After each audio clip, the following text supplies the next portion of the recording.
Buenos días, bendiciones, familia Jesús el Buen Pastor, Cuerpo de Cristo, amigos que nos acompañan en esta hora. Les damos la bienvenida a esta transmisión en vivo, en la cual queremos compartir la palabra del Señor con ustedes. Sean bienvenidos. Vamos a orar y vamos a darle gracias a Dios. Vamos a encomendar esta reunión al Señor. Y vamos a pedirle a Él que Él tome control, que todo lo que hagamos y que todo lo que digamos sea para la gloria de Él. Padre, en el nombre de Jesús, venimos delante de ti esta mañana, Señor, con tu pueblo, con tus hijos que nos acompañan, que se unen con nosotros. Venimos unidos en el nombre de Jesús y venimos levantando el nombre de Cristo en alto. Y venimos en el nombre de Cristo, tomando autoridad y reprendiendo y atando todo estorbo que el enemigo quiera poner. Quitando, Señor, en el nombre de Jesús, toda oposición. Porque tu palabra dice que tú has despojado a los principados y a las potestades y los has exhibido públicamente, triunfando sobre ellos en la cruz. Y en esta hora, Padre, tomamos autoridad en el nombre de Jesús, proclamando de que el Jesucristo es el único Señor nuestro. Jesucristo es el Señor de la iglesia y que Jesucristo es el Rey de reyes y Señor de señores. Y a Él damos toda la gloria, todo el honor en el nombre de Jesús. Espíritu Santo, bendice a cada uno de nosotros, a cada uno de tu pueblo, a cada uno, Señor, que están unidos con nosotros en el nombre de Jesús. Y ahí donde ellos se encuentran, en su sala o en cualquier lugar donde ellos puedan estar en este momento, que seas tú, Espíritu Santo, el que toque nuestras vidas, nuestros corazones, y que tu palabra sea la que ministre. Necesitados estamos de ti, Señor. Y a ti venimos humillados, con un corazón contrito y humillado, el cual tú no echas fuera. Venimos poniendo también las necesidades de tu pueblo, sean estas enfermedades, sean estas necesidades económicas, sean necesidades de trabajo, sean necesidades familiares, Señor, conflictos en el matrimonio, conflictos en las familias. Venimos poniéndolas delante de ti y pidiendo, Señor, que tú tomes control de esto y que tú traigas solución a tu pueblo, a tus hijos y a aquellos amigos que también nos están contactando, que nos están viendo, Señor. Pedimos que sus corazones sean ministrados, sean tocados por el Espíritu Santo y que Él los convenza, Señor, de todo pecado, para que ellos puedan venir delante de tu trono a pedir, Señor, misericordia, a pedir perdón, y que ellos también sean restaurados y redimidos por la sangre del Cordero. En el nombre poderoso de Jesús te agradecemos, Señor. Gracias. Amén y amén. Bien, hermanos, vamos a esta mañana a compartir un tema muy importante, interesante, al cual le hemos titulado El autor de salvación. Todos sabemos que el autor y el consumador de nuestra fe se llama Jesucristo. Pero también la Biblia dice que Él es el autor de salvación. Y quiero que me acompañe al libro de Hebreos. Y vamos a ver aquí unos versos y vamos a basarnos en un verso. Esto está en Hebreos capítulo 2, verso 10. Y dice la Escritura de la siguiente manera: porque convenía a aquel por cuya causa son todas las cosas, y por quien todas las cosas subsisten, que habiendo de llevar muchos hijos a la gloria, perfeccionase por aflicción al autor de la salvación de ellos. O sea que aquí el libro de Hebreos nos explica claramente que hay un autor de salvación. Y ese autor de salvación es el Hijo de Dios, es Jesucristo, hecho hombre. Pero muy interesante porque dice aquí convenía. Yo buscaba la palabra convenía, es era necesario, era algo que debía de hacerse. Y aquí dice que convenía que aquel por cuya causa son todas las cosas subsisten por el Señor, las cosas han sido creadas por Jesucristo, por el Verbo, y por Él subsisten. Él vino siendo el unigénito del Padre, pero venía en su misión a llevar muchos hijos a la gloria.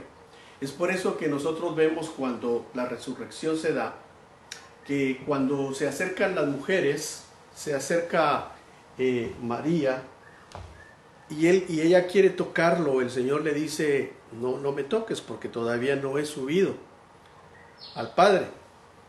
Pero le dice, pero ve y dile a mis hermanos. Y ya los incluye ya no como siervos, ya no como discípulos únicamente, sino como hermanos, que voy a mi Padre y a vuestro Padre. Entonces ahí se da, en la resurrección, es donde el Señor completa el sacrificio y completa la misión de llevar muchos hijos a la gloria, como dice aquí en Hebreos capítulo 2. Pero convenía que para que esto sucediese, el Señor tenía que llevar muchas aflicciones. Es por eso que en Isaías 53 el profeta lo describe al Mesías como un varón de dolores, experimentado en todo, despreciado, llevó nuestras enfermedades, llevó nuestras iniquidades, llevó nuestras maldiciones, y por sus llagas, dice, somos sanados. O sea que implica que Jesucristo debía de padecer. Pero dice la Biblia que esto era conveniente, que esto era necesario, que esto debía de ser así. Entonces la salvación que nosotros tenemos es una salvación que nos la dieron. Nosotros no hicimos nada, no trabajamos para ser salvos, sino el Señor es el autor de la salvación, el consumador de nuestra salvación, y ahora lo único que nosotros hemos hecho es recibirlo por fe, y por fe somos salvos. Ahora entramos en un proceso en el cual el Señor nos está trabajando a cada uno de nosotros para llevarnos a la perfección, pero también eso va a ser a través de aflicciones. Veamos este punto primero. Jesucristo fue hecho menor que los ángeles. Estoy seguro que ustedes han leído muchas veces o han oído al salmista decir, ¿y quién es el Hijo del Hombre para que te acuerdes de él? Y fíjense que en Hebreos hace referencia a esto, que Jesucristo fue hecho menor que los ángeles, y en Hebreos 2:9 dice, pero vemos a aquel que fue hecho un poco menor que los ángeles, a Jesús coronado de gloria y de honra a causa del padecimiento y de la muerte, para que por la gracia de Dios gustase la muerte por todos. Entonces es muy interesante porque la descripción aquí vuelve a hablar de padecimientos, vuelve a hablar que el Señor fue coronado de gloria y de honra, sí, pero cuando fue glorificado y se levanta triunfante. Pero antes de eso, el Señor había de gustar la muerte por todos.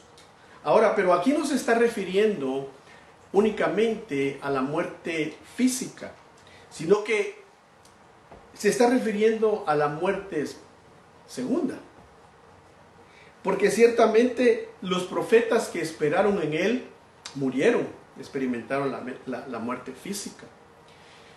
Y el apóstol Pablo dice, ¿verdad?, que los que estemos vivos, dice, en 1 Tesalonicenses 4, cuando habla del arrebatamiento, dice el apóstol Pablo, que cuando el Señor venga con voz de mando, con voz de arcángel y con trompeta de Dios, los muertos resucitarán primero, y los que estemos vivos seremos transformados también, pero no antes que ellos. Entonces es muy claro de que cuando aquí habla de que Él gustó la muerte por todos, no se está refiriendo a la muerte física únicamente, sino que se está refiriendo más a la segunda muerte, la cual nosotros no vamos a padecer, ¿verdad? Porque si nosotros creemos en esta vida en Cristo y somos salvos por su sangre, quizá vayamos a sufrir la muerte física, pero no la muerte segunda. Porque dijo el Señor, el que cree en mí, aunque esté muerto, vivirá. Entonces eso denota que la muerte es únicamente la separación del cuerpo. Pero como dijo el apóstol Pablo, que cuando estamos ausentes del cuerpo estamos en la presencia de Dios. Y cuando estamos presentes en el cuerpo, de alguna manera estamos un poco limitados de la presencia de Dios, no alejados, porque el Señor prometió estar con nosotros siempre, todos los días hasta el fin. Entonces veamos que aquí dice que Él fue hecho un poco menor que los ángeles, o sea, fue hecho, el verbo fue hecho carne y nació de una virgen, nació el Señor Jesucristo y creció como todo ser humano. Lo único que Él fue sin pecado. Veamos entonces un punto muy importante, porque el apóstol Pablo nos habla acerca de un misterio. Hay muchos misterios en la Biblia, pero creo que el misterio más importante que la Biblia nos muestra es este. Y lo encontramos en 1 Timoteo 3:16. Y dice el apóstol Pablo de esta manera: e indiscutiblemente grande es el misterio de la piedad. Dios fue manifestado en carne. Fíjense que aquí hace varias aseveraciones. Primero dice que el misterio de la piedad es indiscutiblemente grande. ¿Cuál es ese misterio? Dice, Dios fue manifestado en carne. 1. Justificado en el Espíritu Santo. Visto por ángeles. Predicado a los gentiles. Creído en el mundo y recibido arriba. O sea que ahí ese verso describe todo el recorrido de Jesucristo en la tierra. Y aquí declara que ese misterio es grande porque Jesucristo es Dios y Jesucristo fue manifestado en carne. O sea, Dios se encarnó y caminó entre los hombres. Por eso es que ese misterio es grande. Y por eso es que estamos viendo que Hebreos dice que Él fue hecho siendo Dios. Dejó su trono de gloria y fue hecho aún menor que los ángeles. ¿Pero por qué? ¿Por qué menor que los ángeles? ¿Por qué tenía que tomar un cuerpo? ¿Por qué tenía que ser limitado? Pues porque su misión era llevar muchos hijos a la gloria. Su misión era perdonar pecados. Y el apóstol Pedro nos habla en una de sus epístolas que el Cordero estaba preparado desde antes de la fundación del mundo para ser revelado en estos últimos tiempos. Entonces el Señor viene hace aproximadamente 2000 años, nace en los últimos tiempos, según lo que el apóstol Pedro nos indica en una de sus epístolas. Entonces, cuando vemos el misterio de la piedad, vemos que se manifiesta en carne, fue justificado por el Espíritu, visto, observado por ángeles, predicado a los gentiles, creído en el mundo y recibido en gloria. Cuando Él le dijo, Padre, dame la gloria que yo tuve antes. Eso usted lo puede leer en Juan capítulo 17, de 14, y bueno, y el 17 también habla de eso. Ahora, cuando Él vino a encarnarse, Él vino a hacer una obra maravillosa, grande.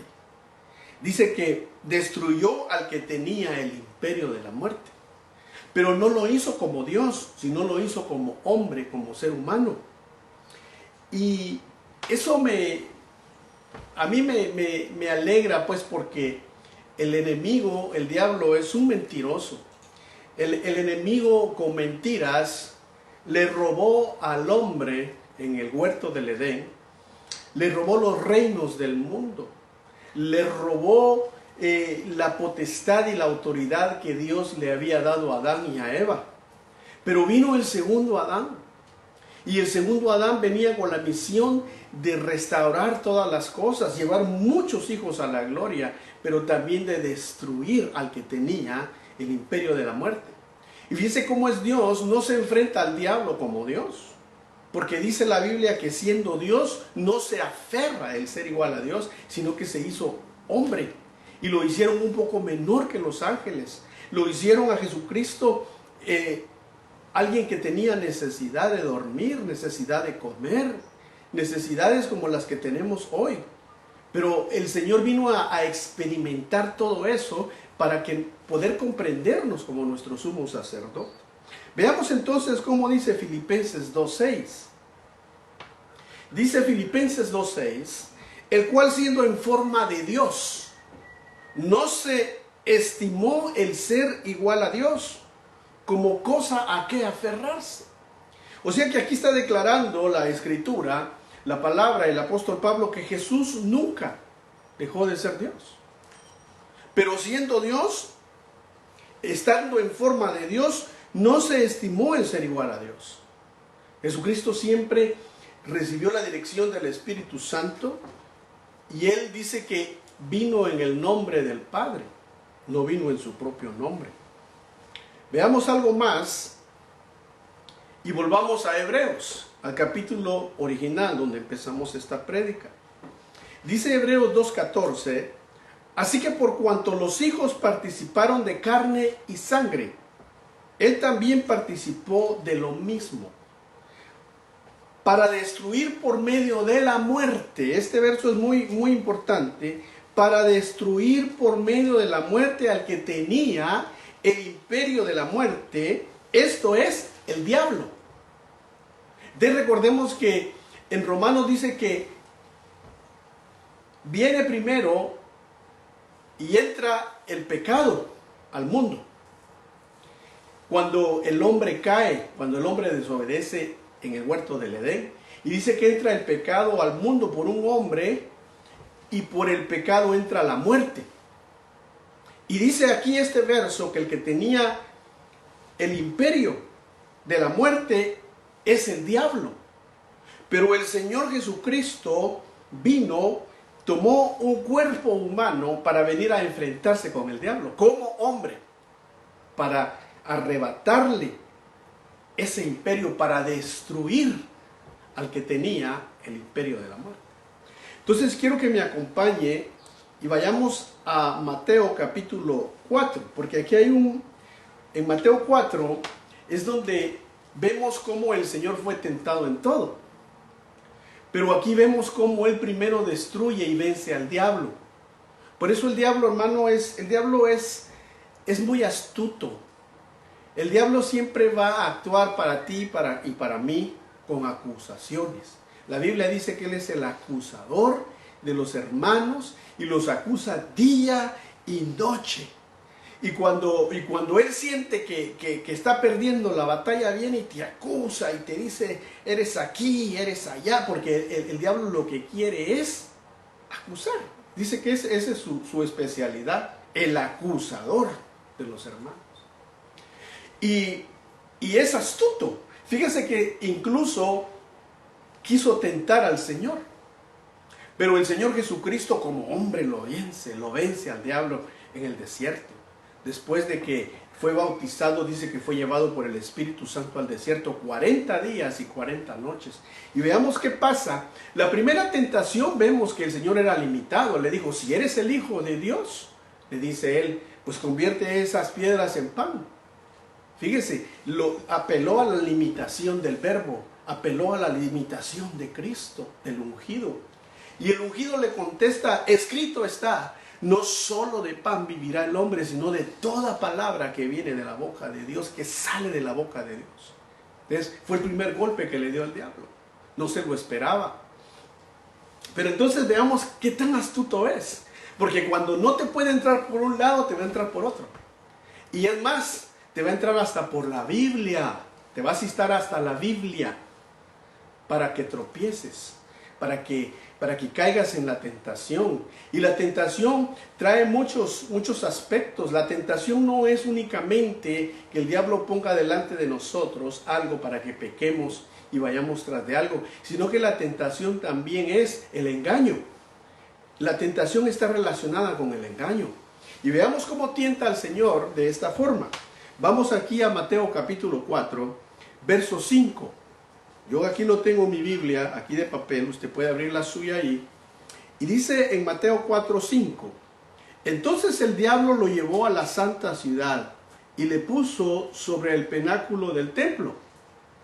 Y le dijo, si eres el Hijo de Dios, échate abajo, porque escrito está: a sus ángeles mandará cerca de ti, y en sus manos te sostendrán, para que no tropieces con tu pie en piedra.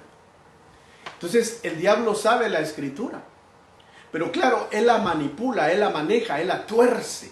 Por eso el engaño no es una mentira únicamente. El engaño es algo que va plagado de verdad, o va disfrazado de verdad, pero es un engaño porque te dicen las cosas a media. Te dicen quizá el 80% de lo que están diciendo es cierto, pero el otro 20% es la mentira. Y entonces cuando yo leía esto, dije yo, a mí me gustaría y quiero que vayamos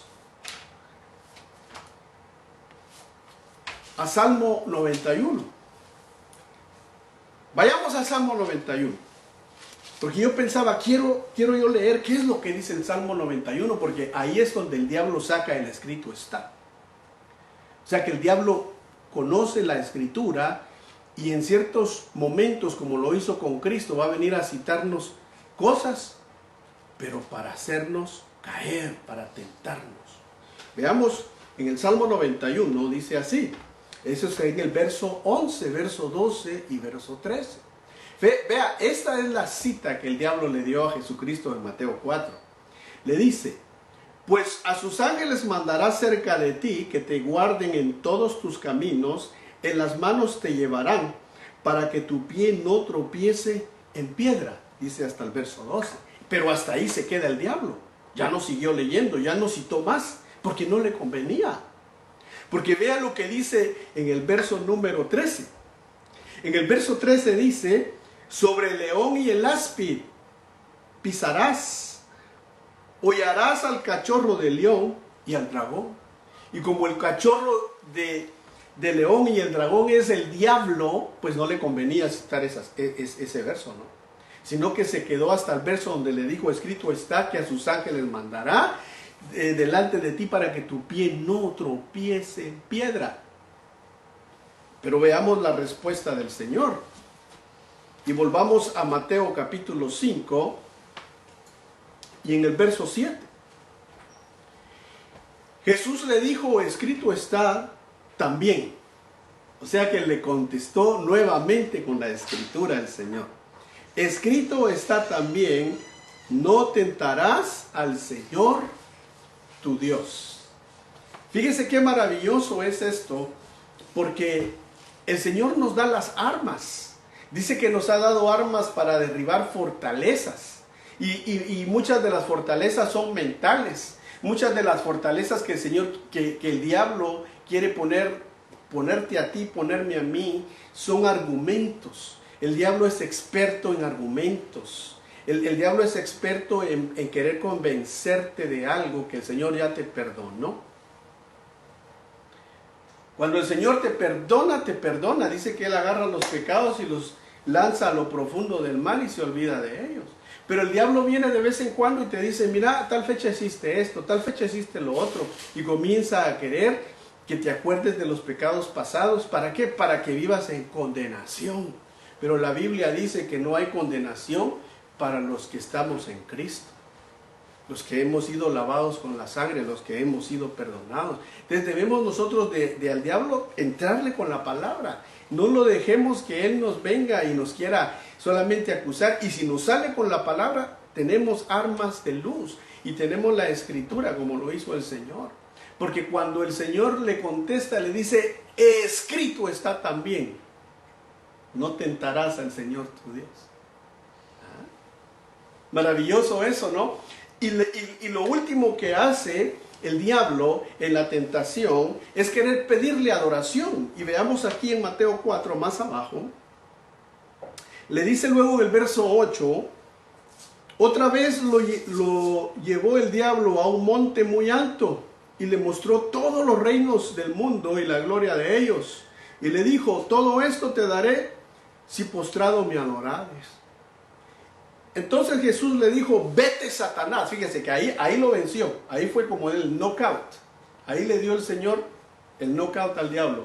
Porque le dice: vete, Satanás, Porque escrito está, al Señor tu Dios adorarás y a Él solo servirás. Y dice el verso 11 del capítulo 4 de Mateo. El diablo entonces le dejó, y he aquí vinieron ángeles y le servían a Jesús. Entonces vemos cómo la primera derrota, el Señor no derrotó al diablo únicamente en la cruz, sino que lo derrotó antes de la cruz. Y lo maravilloso de esto es que lo derrotó antes de empezar su ministerio. Lo quitó del camino.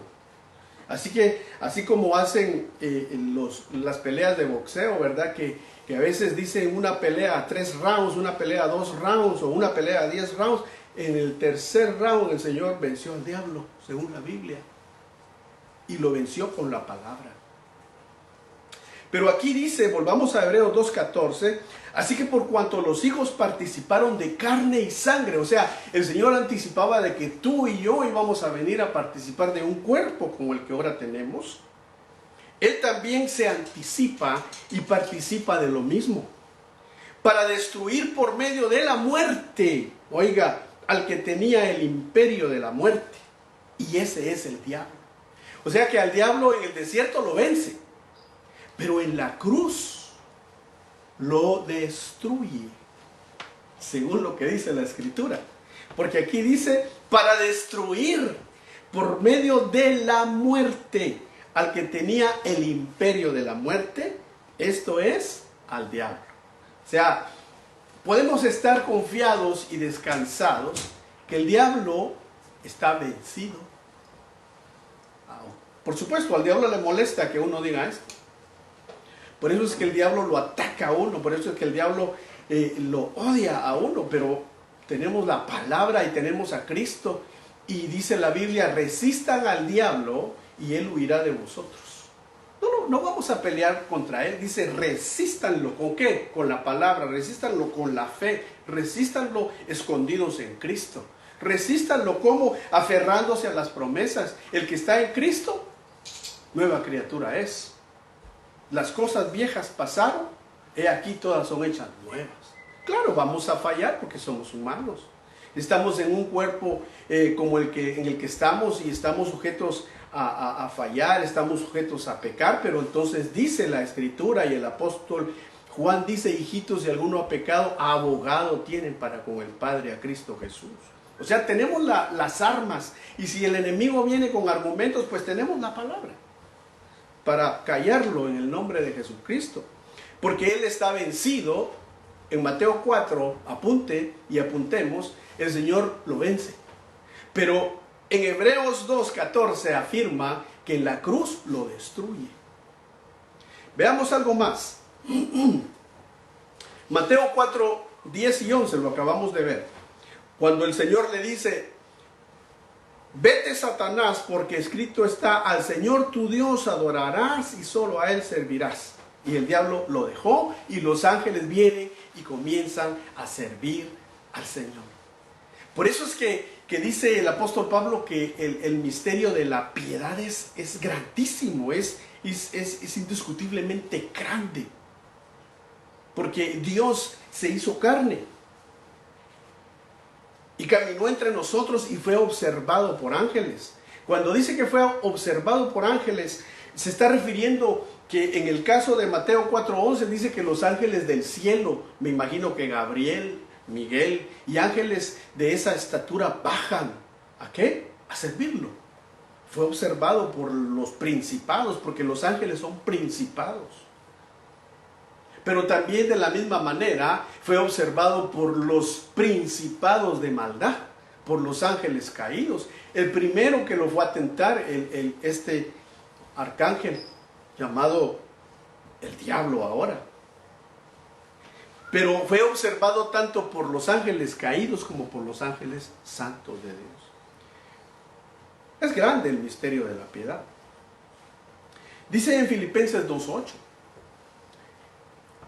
Y esto es maravilloso, porque dice, y estando en la condición de hombre, Jesús se humilló a sí mismo, haciéndose obediente hasta la muerte, Y no solo una muerte, sino muerte de cruz. Una muerte deshonrosa, una muerte a la cual condenaban a los criminales. Dice que el Señor se humilla a sí mismo. Y cuando el diablo y las potestades están celebrando que Jesucristo va a ser crucificado, y según ellos lo van a vencer, tienen una gran sorpresa.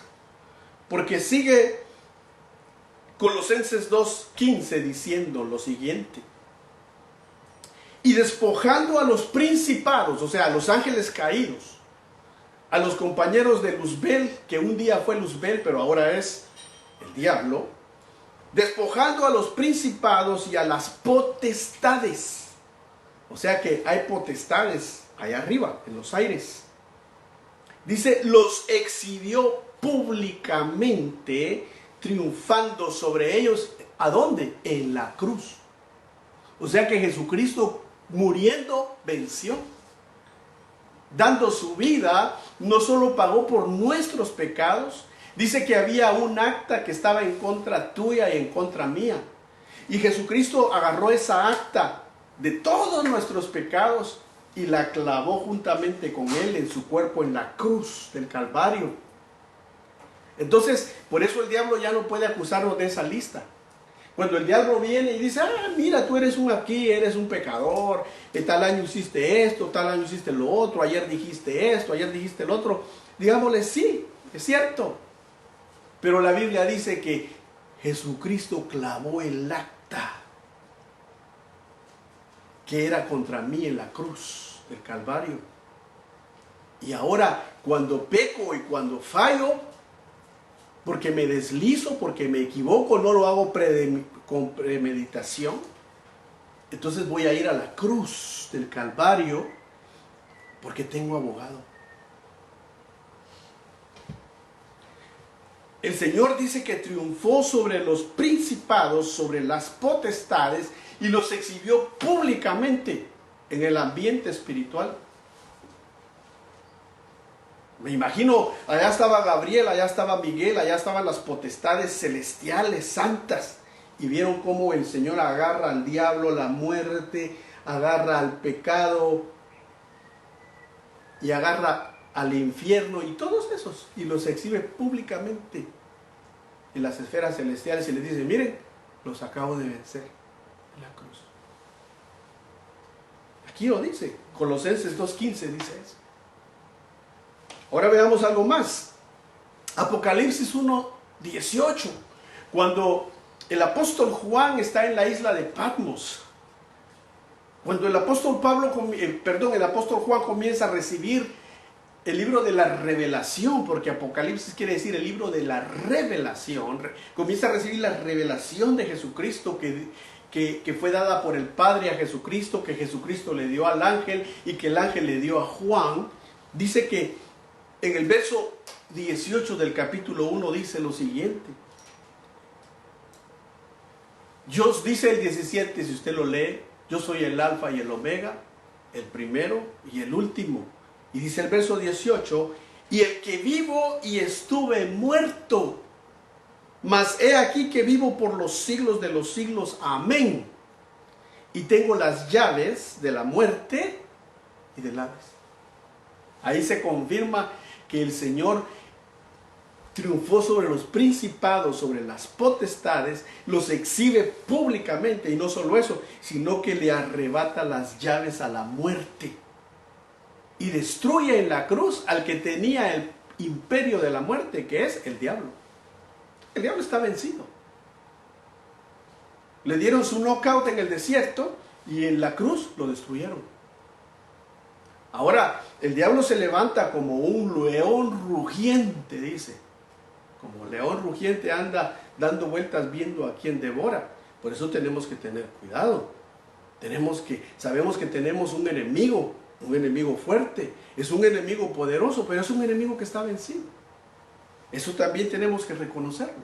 Es un enemigo que no solo está vencido, sino está destruido. Y eso es lo que le molesta al diablo. Que uno predique estas cosas. pero vamos a predicar la verdad, vamos a predicar lo que está escrito, vamos a predicar que Cristo es victorioso y que Él nos ha dado la victoria y que Él es como aquel David que mató a Goliat y que le quita la cabeza y la exhibe. Y entonces todos agarraron valor a pelear en contra de los principados, de las potestades que eran los filisteos, la figura de los filisteos. Somos nosotros, nuestro gran David, nuestro gran príncipe venció y destruyó al diablo. Ahora nosotros estamos peleando la batalla, como dice el apóstol Pablo, ¿verdad? Yo he peleado la buena batalla. Ya la guerra, ya la ganó el Señor, pero hay batallas que nosotros debemos de pelear en nuestra vida. Avancemos entonces, porque la Biblia dice que Él fue tentado. Jesucristo fue tentado y fue tentado en todo. Pero hubo un propósito por el cual Él tuvo que padecer, Él tuvo que sufrir la tentación. Y no solo la tentación, sino toda clase de adversidad en esta vida. Dice Hebreos 2:17, en ese mismo capítulo original en el que empezamos, dice, por lo cual debía ser en todo semejante a sus hermanos, para venir a ser misericordioso y fiel sumo sacerdote en lo que a Dios se refiere, para expiar los pecados del pueblo. Desde aquí nos está diciendo que Jesucristo es nuestro fiel y sumo sacerdote. Él es el sacerdote nuestro, el que expía nuestros pecados, pero no solo se limitó a hacer eso, sino que Él vino a ser semejante a nosotros en cuerpo, en alma, en espíritu. ¿Pero para qué? Para poder comprendernos, para ser misericordioso con nosotros, porque Él experimentó la tristeza. El Señor experimentó la tristeza. ¿Recuerdan cuando llegó después de que se había muerto Lázaro? Y llega Marta, le dice, Señor, si hubieras estado aquí, mi hermano no se hubiera muerto. Y el Señor estaba triste. Y le dice, Marta, pero Él va a resucitar. Sí, le dice ella, pero en el día final. Y le dice, Marta, yo soy la resurrección y yo soy la vida. Y le dice ella, pero mi hermano está muerto. Mi hermano ya tiene 4 días que está enterrado. Y cuando llega con María, María le dice lo mismo. Le dice, Señor, si hubieras estado aquí, mi hermano no se hubiera muerto. Y le dice, pero va a resucitar. Y María tiene mejor percepción que Marta y cree las palabras del Señor. Y dice que cuando Él se para enfrente de la tumba, dice que Jesús lloró. Yo me pregunto, ¿por qué Jesús lloró? ¿No lo iba a resucitar? Sí, pero Él vio el sufrimiento que tuvo Lázaro. Quizá Él comenzó a divisar, a ver cómo había muerto Lázaro, bajo qué circunstancias había muerto, qué es lo que había sufrido Lázaro. Y se conmovió el Señor en su alma y lloró. Lloró. O sea que el Señor tuvo pérdidas. Su amigo Lázaro, pero lo resucita, le dice, Lázaro, ven fuera. Le dice a sus discípulos, quiten la piedra. Y luego que dice, Lázaro, ven fuera, y resucita, le dice a sus discípulos, desátenlo ustedes. No lo va a desatar Él, lo desataron. ¿Quién? Los discípulos, los ministros de Dios, al que había resucitado. Así es cuando alguien viene a Cristo. Los ministros debemos de ir a quitarle las vendas para que se pueda mover, primero para que pueda ver, porque lo primero que le quitaron fue las vendas de los ojos. Luego le quitaron las vendas de las manos para que pudiera mover sus brazos, y luego le quitaron las vendas de sus pies, de sus piernas, para que pudiera caminar. Ese es el proceso en el cual el Señor ha mandado a los ministros a que llevemos al pueblo de Dios. Y el Señor está trabajando con cada uno de nosotros para que tengamos plena libertad en Cristo. Pero vemos, o sea, el Señor sufrió. Dice que también cuando sufre el Señor y se aleja de sus discípulos por un tiempo, o por lo menos por unas horas, qué sé yo cuánto tiempo, fue cuando le llegan a decir la noticia que Juan el Bautista había muerto. Dice que el Señor lo sintió. Acordémonos que en este mundo, en esta carne, Juan era su primo, hijo de Elizabeth, que era familiar de María. Y cuando le dicen, mira, mataron a Juan, lo decapitaron, dice que el Señor se fue, se apartó. hizo duelo por su primo. Y no solo por su primo, sino que dijo, porque no ha habido un profeta mayor que Juan, y no ha habido otro hombre mayor que Juan nacido de mujer. Aunque aquí es el más grande de todos, allá en el cielo es el más pequeño. Fíjese. O sea, qué privilegio el que tuvo Juan el Bautista. Pero el Señor no solo lloró por Juan en sí como persona, sino porque era el que lo presentó, era el que lo anticipó, el que vino con el mensaje del arrepentimiento. Pero el Señor sufrió. Veamos otro aspecto de esto. Dice que Él es misericordioso y fiel sumo sacerdote en lo que a Dios se refiere para expiar los pecados del pueblo. O sea que Él está constantemente presto ¿a qué? A perdonar nuestros pecados, porque todos los días fallamos. El que dice que no peca es un mentiroso, dice la Biblia. Eso dice el apóstol Juan en una de sus epístolas. El que dice que no peca, miente.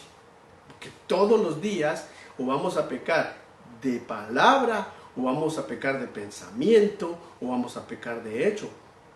Pero tenemos que a un sumo sacerdote que es misericordioso para expiar nuestros pecados. Veamos algo más. En el verso 18 de Hebreos 2. Pues en cuanto Él mismo padeció siendo tentado, es poderoso para socorrer a los que son tentados. Entonces ahí está el propósito por el cual el Señor fue tentado. ¿Por qué el Señor fue tentado en todo? Dice, todo. Para socorrernos a nosotros, cuando nosotros somos tentados. Dice que Él mismo padeció, Él mismo sufrió la tentación. O sea que el ser tentado no es pecado, hermano, porque Jesús nunca pecó, pero fue tentado. El diablo le dijo, todos los reinos del mundo te doy si me adoras, y ahí fue donde le dio el último knockout. Y le dijo, vete, Satanás, escrito está, solo a tu Dios adorarás y solo a Él servirás. ¿Pero acaso el Señor no venía por los reinos del mundo, pues? ¿No eso era uno de sus cometidos, de su viaje, de su misión? Venir a tomar los reinos del mundo, y el diablo se lo quiso poner fácil. Le dijo, ¿para qué vas a ir a la cruz? Aquí te los doy. Fácil, no tienes que hacer tanto. Pero el Señor sufrió tentación, pero no pecó. Entonces cuando nosotros estamos en tentación, cuando nosotros estamos... El diablo nos hace encrucijadas que nos quiere, pero exterminar. Entonces ahí tenemos a uno que padeció lo mismo y es poderoso para socorrernos cuando somos tentados. Es lo maravilloso. Por eso tenemos un autor de una gran salvación y su nombre es Jesucristo. Por eso es que no confiamos nosotros en hombres. Por eso usted no confíe que el apóstol, que el pastor, nosotros somos hombres. Y el apóstol Pablo y Silas lo demostraron en el libro de los Hechos. Cuando llegan a aquel lugar donde ellos sanan a alguien que estaba paralítico, cojo ahí, y los hombres de aquella ciudad que eran idólatras comienzan a decir dioses entre los hombres, y le decían, tú eres Júpiter, tú eres Saturno. ¿Y qué sucede? Se rasgaron las ropas y dijeron, nosotros somos hombres igual que ustedes. El que hizo esto fue Dios. El apóstol Pedro, cuando llega a Cornelio, a la casa de Cornelio, porque fue llevado ahí por permisión de Dios, porque un ángel le aparece a Cornelio y el ángel le dice, manda a llamar a un hombre que se llama Pedro y él te va a explicar el camino. Y cuando llega Pedro a la casa de Cornelio, dice que Cornelio se arrodilló a adorar a Pedro, y Pedro le dice, hombre, solo me imagino como que era español, no como hablan los españoles, pero dice, hombre, levántate, yo soy hombre igual que tú, adora a Dios. Por eso no confiamos en hombres, honramos, porque dice que hay que darle honra al que honra merece. Dice la Biblia, y el apóstol Pablo lo dice, sujétense a sus pastores. No les hagan el trabajo difícil, sino que ayúdenlos para que hagan el trabajo sin quejas, sin quejarse tanto. O sea, todo tiene su lugar. Entonces, las ovejas tienen que amar a su pastor, ayudar a su pastor, orar por su pastor, honrar a su pastor, pero no confiamos en hombres. Por eso no confiamos ni en hombres de ninguna clase, ni en políticos, ni en presidentes. Nadie tiene la solución. El autor de nuestra salvación se llama Jesucristo, y Él es el que está en control de todo lo que está sucediendo. Si no miramos lo que está sucediendo, estamos viviendo tiempos turbulentos. Apenas este lunes todos saben que matan a aquel hombre llamado George Floyd, y se arma una cadena de acontecimientos grandes aquí en los Estados Unidos. Leía yo más de 30 ciudades habían estado en huelga, quemando, destruyendo. Y muchos de estos han llamado a la Guardia Nacional para que tome total control de esos estados. Estamos viviendo tiempos peligrosos, como dijo el apóstol Pablo. Pero ¿sabe qué es lo maravilloso? No confiamos en que nos van a traer la solución las gentes de aquí, sino es el Señor el que está en control. Él sabe lo que va a hacer. Porque si estuviéramos confiando en los hombres mismos están actuando de una manera totalmente sin sentido. Las autoridades dicen cosas que no ayudan. En vez de pacificar a la gente, encienden el fuego. Entonces, ¿quién es el que va a venir a poner paz en esta tierra? El Señor.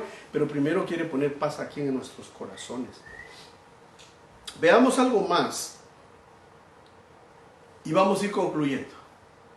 Entonces, si sabemos que grande es el misterio de la piedad, que fue Dios encarnado en un hombre, que fue el que predicó a los gentiles, nosotros, que fue el que fue visto por ángeles, que fue el que muriendo destruye al que tenía el imperio de la muerte, que era el diablo, y que en la cruz exhibe a los principados y potestades y triunfa sobre ellos, y luego es exaltado a lo alto, al cielo, a la diestra de Dios Padre. Entonces, si tenemos todo eso y tenemos un sumo sacerdote que nos comprende en nuestras debilidades, nos ayuda cuando estamos en peligro y estamos siendo tentados, ahí Él llega rápidamente y nos auxilia. Es que si no fuese así, el diablo de qué rato nos hubiera destruido a todos. Pero tenemos un sumo sacerdote que es misericordioso porque experimentó lo mismo que tú y yo experimentamos: tristeza, rechazo, muchas otras cosas, tentaciones. Aunque Él nunca se equivocó, aunque Él nunca pecó, pero nos comprende. Ahora, viendo que el autor de la gran salvación que tenemos es Jesucristo, hay unos versos muy fuertes y poderosos que yo quiero compartir. Y este es: el que invocare será salvo. El apóstol Pablo, inspirado por el Espíritu Santo en el libro de Romanos, dice lo siguiente: porque todo aquel, sin discriminación, sin acepción de personas, porque todo aquel que invocare el nombre del Señor será salvo. Entonces, ahora, los que ya estamos en Cristo, si estamos en apuros, si estamos en pruebas, ¿qué tenemos que hacer? Invocar el nombre del Señor, para que Él nos salve de nuestros problemas, de nuestras circunstancias, de lo que estemos pasando. Y alguien que no es salvo, que no conoce a Cristo como su Salvador, invoque el nombre del Señor para que el Señor venga y entre a su corazón y sea lavado con la sangre de Cristo y sea salvo. Es la palabra de Dios. Hay algo poderoso también ahí en en Romanos 10, y dice en el verso 9, que si confesares con tu boca, óyeme amigo que me estás escuchando, dice la Escritura, que si confesares con tu boca que Jesús es el Señor y creyeres en tu corazón que Dios le levantó de entre los muertos, ¿qué dice? Serás salvo. Pero ¿qué es lo que hay que hacer? Confesar con la boca. Es necesario confesarlo con la boca. Es necesario decirle: Señor, yo creo que tú eres el Cristo, tú eres Dios, Jesús. Y lo creo en mi corazón. Porque Dice primero que hay que confesar con la boca, pero hay que creer con el corazón. Que Dios le levantó de entre los muertos al tercer día. Y entonces, ¿qué va a suceder si tú haces esto? Serás salvo. En la iglesia cristiana evangélica hay muchas oraciones de salvación y son buenas. Pero aquí hay una. Y es corta y va al punto. Si confiesas con tu boca que Jesús es el Señor y crees con tu corazón que Dios le levantó al tercer día de la tumba, eres salvo. O sea que si tú haces esta oración hoy, con todo tu corazón, puedes ser salvo. Y digo esto porque hemos estado predicando que este es tiempo de cosecha. Yo sé que me están viendo y me van a ver, yo no sé a dónde, en qué lugar del mundo van a escuchar esta palabra, pero donde quiera que estés, sea Centroamérica, El Salvador, Guatemala, Nicaragua, Costa Rica, Panamá. Y no sigo mencionando nombres porque se me va a ir alguno. Y si vives en Sudamérica, en todos los países suramericanos, y si vives en Norteamérica, en todos los países norteamericanos, y si vives en Europa, si vives en Honduras, fíjense, me estaba escapando Honduras. Si vives en África, en Oceanía, o en cualquier lugar del mundo que tú vivas, aquí dice que si confiesas, es el tiempo hoy de la cosecha, es el tiempo de que el Señor quiere levantar lo que es suyo, que vengas a Cristo. Y por último dice el verso 10, porque con el corazón se cree. O sea que es necesario creer con el corazón para justicia. Pero afirma nuevamente, pero con la boca se confiesa para salvación. O sea que son los dos elementos, el corazón y la boca. Así que en el nombre del Señor Jesucristo, si tú me estás viendo y quieres aceptar a Cristo, solamente cree con el corazón que le resucitó el Padre a Cristo. Confiésalo con tus labios y dile: Señor, yo sé que tú eres Dios, y serás salvo. Y quiero que oremos por eso, porque el Señor está hoy salvando almas. Y el enemigo lo sabía, por eso estaba aquí estorbándonos al principio. Pero lo reprendemos en el nombre de Jesucristo. Pero ¿sabes una cosa? El Señor sabe de que tú tienes necesidad. Y haz esta oración conmigo y dile: Señor, yo creo en mi corazón que tú eres Dios, que tú, Jesucristo, resucitaste al tercer día con poder y gran gloria, que venciste y destruiste al diablo en la cruz, que exhibiste a las potestades y a los principados triunfando sobre ellos.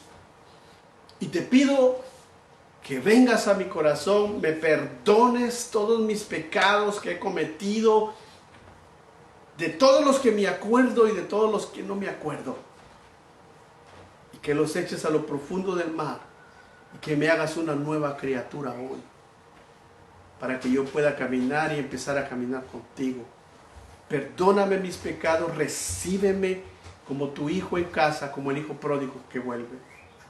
En el nombre de Jesús. Si hiciste esa oración, el Señor te ha hecho nacer de nuevo. Si lo hiciste, como dice aquí, con el corazón se cree para justicia y con la boca se confiesa para salvación.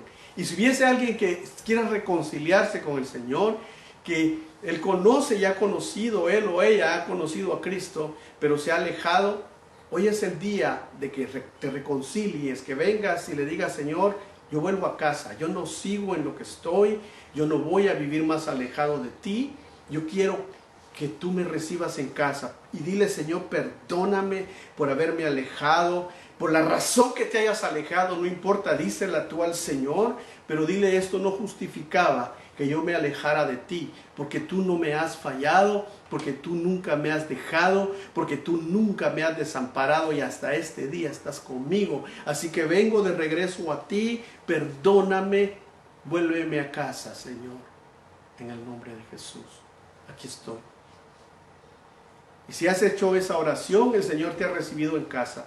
Y tú, hermano amado, que me estás viendo ahí, que eres fiel de Dios, que eres hombre, mujer de Dios, que eres familia de Dios, el Señor te dice que Él está contigo y que Él es el autor de tu salvación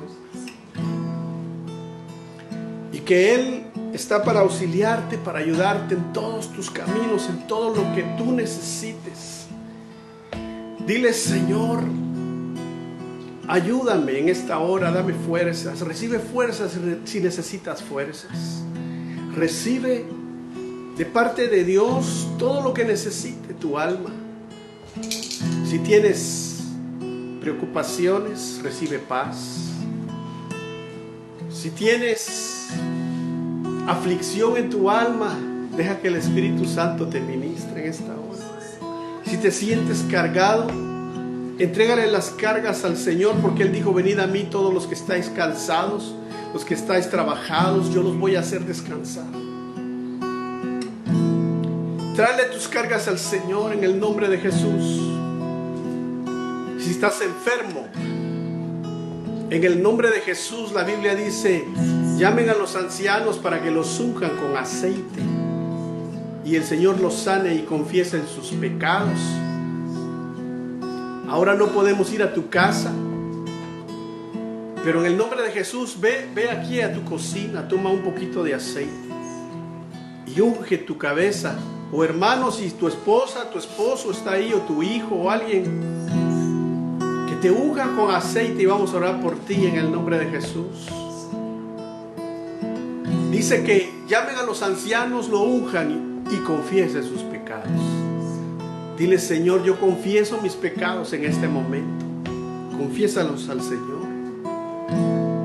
Y el Señor va a poner su mano sobre ti. Padre, pon tu mano sobre cada uno de mis hermanos, amigos, de los que se reconciliaron, de los que aceptaron, Señor. Y si hay alguien que todavía no ha aceptado, Señor, tócalo. Pon tu mano sobre ellos, Señor, y sánalos, porque tu palabra dice que por tus llagas hemos sido sanados. En el nombre de Jesús, Señor, sana a tu pueblo, sana a tus hijos. Sánanos en el alma, sánanos en nuestra mente, sánanos en nuestro cuerpo y danos salud en nuestro espíritu. Recibe en el nombre de Jesús ahí donde estás. Ahí donde estás, hermano, recibe la unción del Señor y el Señor te sana hoy. Escríbenos si aceptaste al Señor. Mándanos un mensajito: acepté al Señor, me reconcilié, hermano, el Señor me sanó. Mándanos a contar y digámosle al Señor: gracias, Padre. Yo quiero ser un adorador que siempre busca lo tuyo, que se deleita en tu presencia. Su deseo es amarte. Yo quiero ser un adorador que ante tus pies se ha rendido, que se deleita en tu presencia. Su deseo es amarte.